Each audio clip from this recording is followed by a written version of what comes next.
शैतानिर्रजीम बिस्मिल्लाहिर्रहमानिर्रहीम।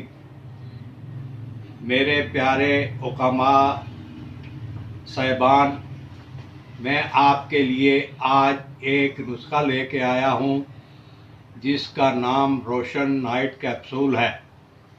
बेहद मुमसिक है।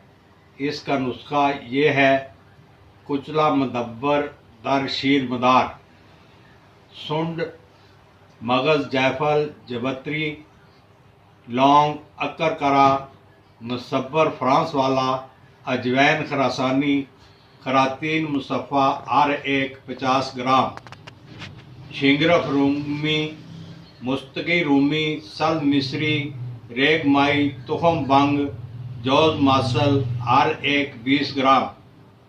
सबका सफूफ कर लें। फिर टूफ्राइनल या अनाफ्राइनल 25 मिलीग्राम का पत्ता लें।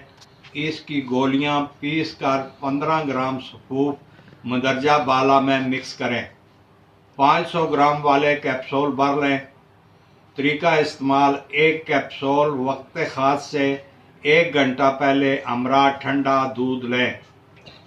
शाम को खाना नहीं खाना, बस दूध ही लेना है। पहली बार 25 मिनट टाइम लगेगा, दूसरी बार अनजाली नहीं होगा। एक कैप्सूल का असर 3 दिन तक रहता है। साहिब नुस्खा हकीम मोहम्मद अहमद कबूला शरीफ का है। बेशुमार अतिबा इकराम ने इसे बनाया और तस्दीक की। किताब अमराज मर्दाना का इलाज सफ़ा 240 पर दर्ज है। आप भी बनाएं और कामयाब इलाज करें। खोलो।